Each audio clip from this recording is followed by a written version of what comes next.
It was high noon justice, Texas style. Shots exploded in broad daylight as law enforcement closed in on the man they believed was behind one of the most brazen assassinations in state history. A ruthless gunman, cornered and desperate, opened fire like a man who knew he'd never see another sunrise. Officers returned fire. Seconds later, it was over. He was down. But the question hung in the air like smoke from a spent barrel. Did they just kill a cold-blooded murderer? Or the wrong man? 7 weeks earlier, on the morning of January 31st, 2013, Assistant District Attorney Mark Hasse was ambushed steps from the courthouse. A masked gunman fired 5 shots, then peeled away in a Ford sedan, leaving Hasse face down on the pavement, dead before help could arrive. It wasn't a random act. It was an execution. This is Cold Radio, the podcast of cases with no ending.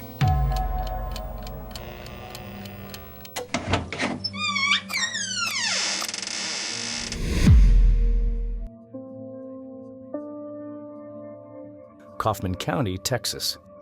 A peaceful stretch of land where the morning still echoes with the sound of roosters crowing from rolling hills. A close-knit community where everyone knows their neighbor by name, and a friendly good morning is just part of the daily rhythm. But in early 2013, that peace was shattered, not with a whisper, but with the deafening crack of gunfire that tore through the calm. The first to fall was Assistant District Attorney Mark Hasse. It was the morning of January 31st. Hasse stepped out of his car, court files in hand, walking his usual path toward the courthouse, just like he had hundreds of mornings before. What he didn't know was that, within seconds, his life would come to an end in a cold-blooded, calculated ambush with no clear motive and no warning. A man dressed in black, face hidden behind a mask, approached slowly, drew a gun, and fired 5 shots. No threats, no shouts, just silence, then gunfire. When bystanders rushed to help, Hasse was already on the ground, motionless. Legal documents were scattered around him, silent witnesses to the justice he had once pursued. Despite immediate medical attention, he didn't survive. His death wasn't just a murder, it was a declaration of war against the local justice system. This wasn't a random act of violence, it was a chilling message. No one is untouchable, not even those who serve the law. Authorities reacted swiftly. The courthouse was locked down. Surveillance footage was reviewed frame by frame. Vehicles were searched. A description of the masked shooter and a getaway Ford vehicle was broadcast to every law enforcement agency in the region. But something even more powerful had already spread: fear. If a prosecutor could be executed in broad daylight right outside the courthouse, who was safe? District Attorney Mike McLelland stood before television cameras and made a bold vow. I hope whoever did this is watching, because we will find you. We'll drag you out of whatever hole you're hiding in and bring you to justice here in Kaufman County. It wasn't just a promise, it was a warning. But just 2 months later, McLelland and his wife were shot and killed in their own home. The community was gripped by fear. People who once saw the law as a shield were now confronted with a terrifying truth. Someone was targeting members of the justice system, one by one. The murder of Mark Hasse was executed with such boldness it bordered on arrogance. In broad daylight, in front of witnesses. The killer didn't care about being seen. This wasn't about escaping justice, it was an execution. A message that justice had been hijacked, and now the one with the gun was the one calling the shots. What haunted everyone most was the silence that followed. No arrests, no suspects, no notes. No clues pointing to an organized gang. Whispers spread of a list. A hit list with names being crossed out one by one. First, one prosecutor dead. Then, the top prosecutor and his wife. In Kaufman County, fear turned into suspicion. Was the killer someone inside the system? A cop? A former colleague? A convicted felon coming back for revenge? But the most chilling question wasn't who's next. It was, Can justice survive when even its protectors are being hunted? That's when the story stopped being about murder and became a psychological war. Not just between law enforcement and a killer, but between a community and its own fading faith in the justice system, in law, in order, and in the belief that some things are sacred. Weeks after the murder of District Attorney Mike McLelland and his wife, panic was in full swing. Calls to the police tip line spiked. Citizens were anxious, local officials were overwhelmed, and the media swarmed in with headlines that grew more chilling by the day. Killer on the loose. Executioner in a suit. The police weren't just investigating a string of murders. They were up against a phantom. No DNA, no murder weapon, no security footage catching the killer's face. Then, out of nowhere, a name surfaced: Evan Ebel, a ghost who had just crossed from Texas into Colorado. On March 21st, 2013, just 9 days before McLelland's body was found, another shooting happened in Wise County, Texas. The victim was Deputy James Boyd, who had pulled over an old Cadillac for a routine traffic stop. In a flash, gunfire erupted. 3 shots, 2 to the chest, 1 to the head. Boyd collapsed on the roadside, his blood pooling on the hot asphalt like a grim signature left by someone sending the same old message. The law must be eliminated. But by some miracle, Boyd survived. And with that, the manhunt began.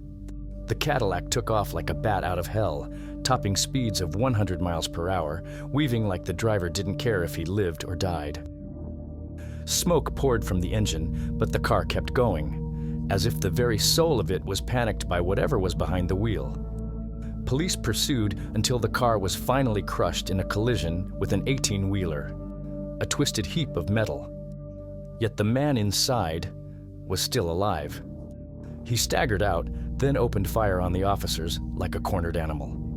It was a short, savage shootout, and when it ended, Evan Ebel was dead. His identity was confirmed quickly. Ebel was a known member of the 211 crew, a white supremacist prison gang. The shocking part?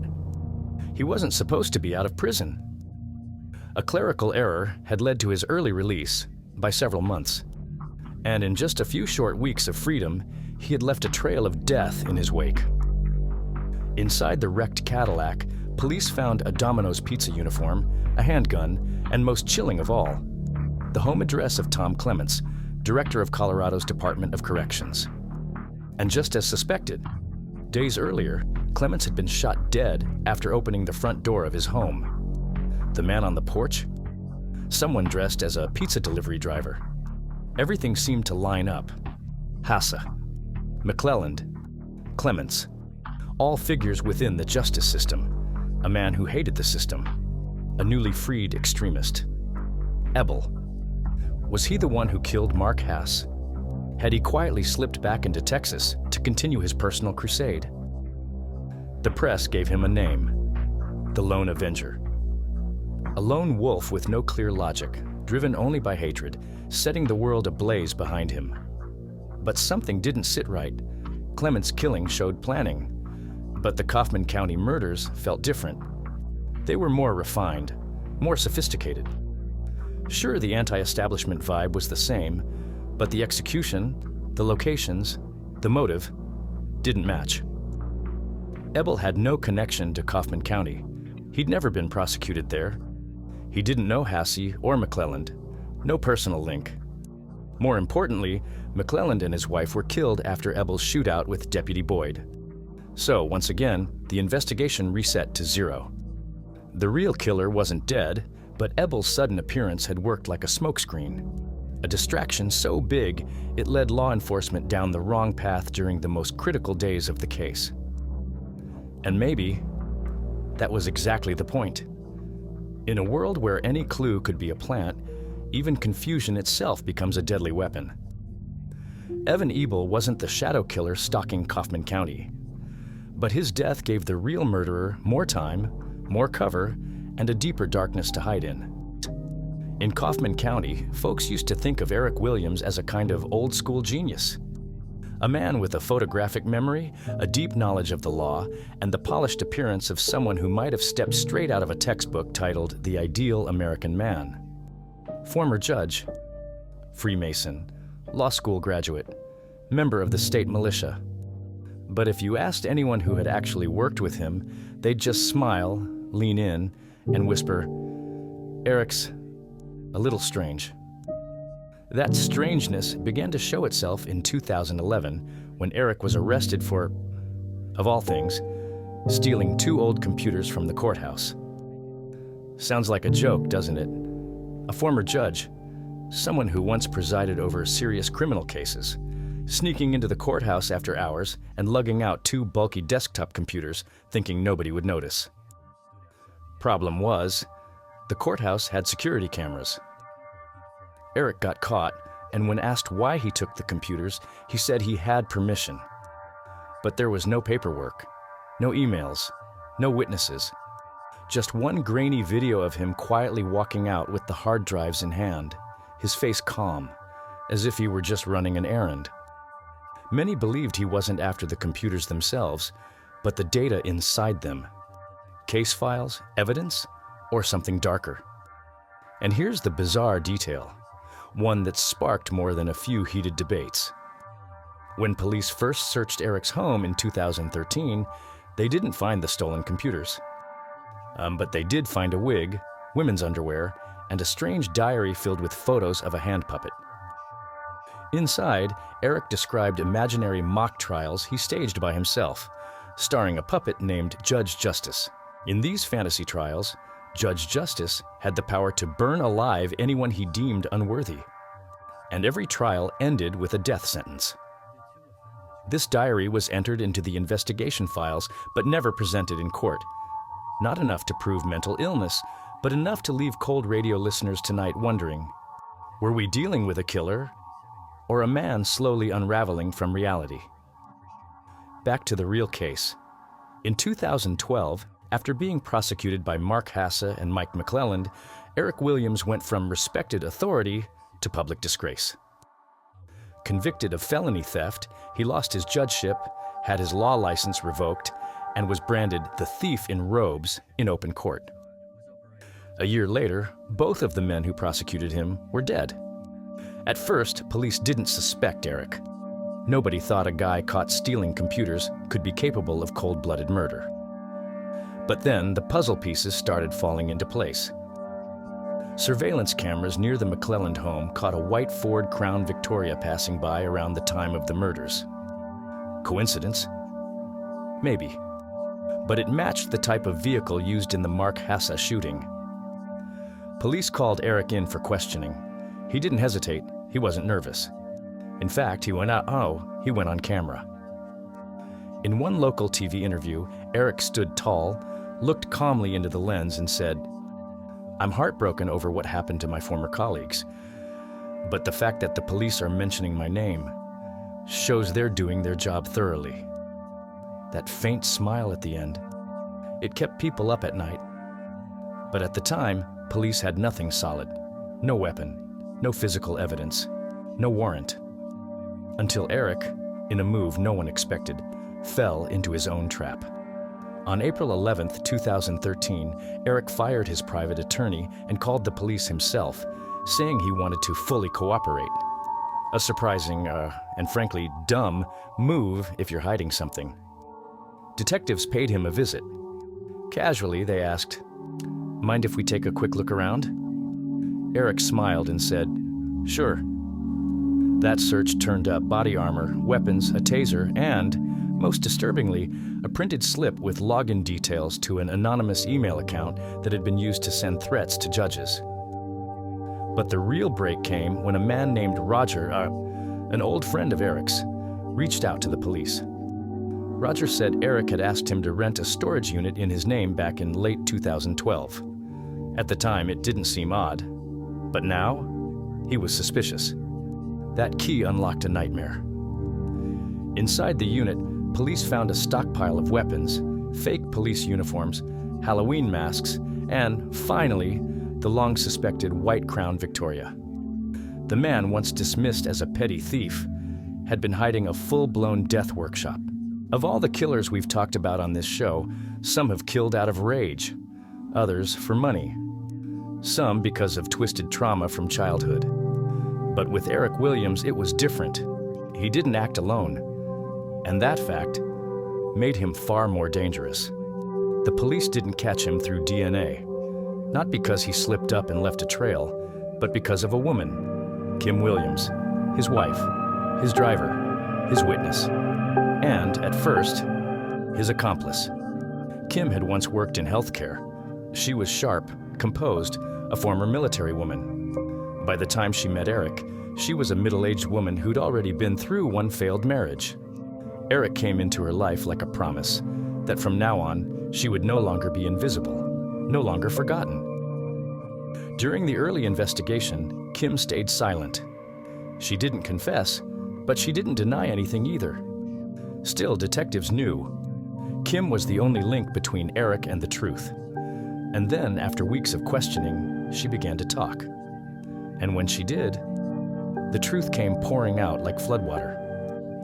I was driving when Eric shot Mark Hasse. I knew about it beforehand. I agreed, because I believed if I didn't help, I'd be next. The room fell silent. But that was just the beginning. Kim revealed that after losing his position, Eric would sit in his study every day, writing out plans for revenge.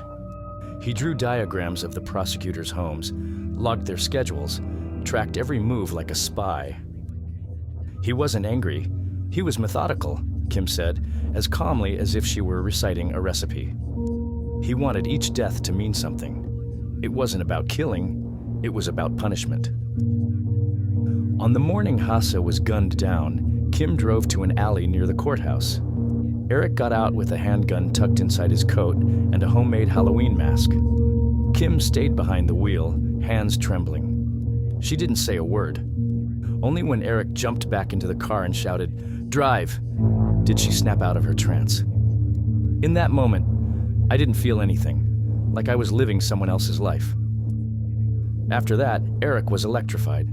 He was already planning the next target. Mike McLelland, the man who had once called him a thief in robes in open court.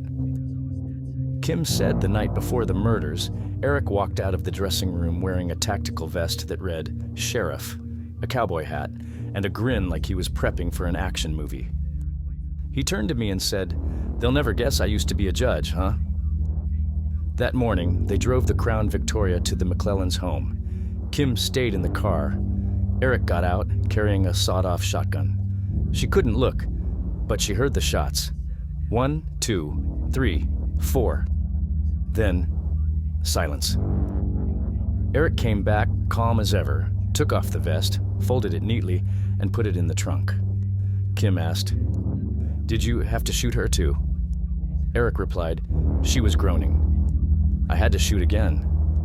That might have been the most chilling line of all, not because of what he did, but how he described it.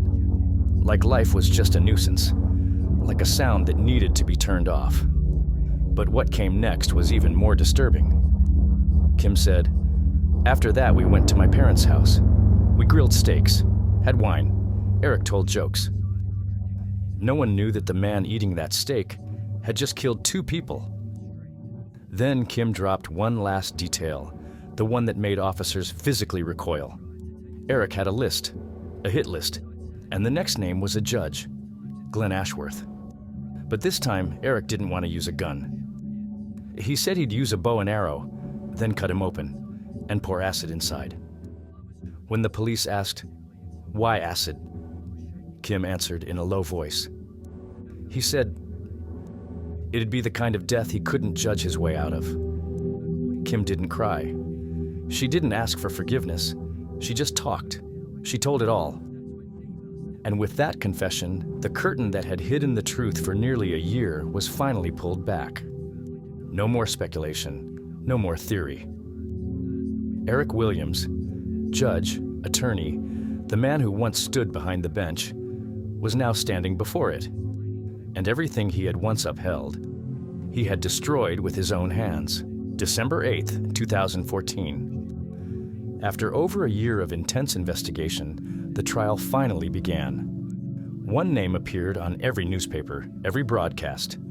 Eric Lyle Williams, charged with 3 counts of first-degree murder, 3 victims, 3 pillars of justice, and one trial that would determine not just the fate of a killer, but the faith of an entire community in the justice system they once served. Prosecutors chose to pursue only one charge to start: the murder of Cynthia McLelland, wife of District Attorney Mike McLelland. It was a cautious but brilliant strategy. If they lost this trial, they still had 2 more victims to bring to court. But if they won, they'd need only 1 death sentence. The courtroom opened in heavy silence. No whispers, no nervous laughter. The air felt frozen by the weight of what Kim Williams had confessed just months earlier. The prosecution began with cold, clinical precision. The time the Crown Victoria left the storage unit, the route to the McLelland home. The exact moment the gunshots rang out, the car returning to the storage unit just 17 minutes after 2 people were left dead in a pool of blood. They laid out the timeline like a blade across a map, and every line pointed to one man, Eric Williams. They showed photos of the storage unit stocked with weapons, masks, armor, maps, and emails sent to police from an anonymous account, created by Eric himself. Each one signed, "Greetings from Hell." But there was one thing they didn't have: no murder weapon, no eyewitnesses, no DNA, no fingerprints, no clear video. And that's exactly where the defense went. They called no witnesses. They didn't challenge Kim's testimony. They clung to one line: if this is a jigsaw puzzle, the most important piece is still missing. A familiar argument, a fragile path. But sometimes just a flicker of doubt is enough to spare a man from death. But they misread the jury. What Kim had described, even without cameras or direct proof, was too vivid, too real, too specific to be made up. After just 90 minutes of deliberation, the jury returned. No one lifted their eyes. No one looked at Eric. We, the jury, find the defendant, Eric Lyle Williams, guilty of first-degree murder as charged. The courtroom froze. No applause, no gasp. Just Eric, sitting upright, expressionless, as if he were still presiding over the courtroom, not standing trial in it. The trial moved into phase 2, sentencing, and Kim Williams returned, not as a wife, but as the final witness. She detailed the Mark Hasse murder, how Eric loaded bullets in the back seat with the care of a craftsman, how he rehearsed lines to say if caught, like memorizing lines for a play. And most chilling of all, how he smiled after pulling the trigger. Not from joy, but from satisfaction. Then she spoke about the lists. Nights spent alone, writing out names. People who, in his mind, needed to die. At one point I asked him, "When will this end?" And he said, "When people finally start to feel afraid." That line was the end of any defense. December 17th, 2014, just 2 weeks before Christmas. Eric Williams was sentenced to death by lethal injection. He said nothing. No final words. No apology. Not a single tear. He simply stared straight ahead, as if still waiting for a courtroom where he could be the judge again. Kim Williams, his accomplice, his witness, was sentenced to 40 years in prison. She is still serving time. She has declined every interview since 2015. Justice was done. But the cost was trust, shattered beyond repair. In Kaufman County, every time the courthouse doors creak open, every footstep down those worn halls reminds people. There was a time when the guardians of justice were slaughtered like criminals, because justice was never invincible. And sometimes, the killer once sat in the judge's chair. What do you think about this case? Was Eric truly the mastermind behind it all? Or is there still something that Kim never told? Let us know in the comments. This is Cold Radio. Keep your heart warm. And if you must walk into the dark, walk slowly.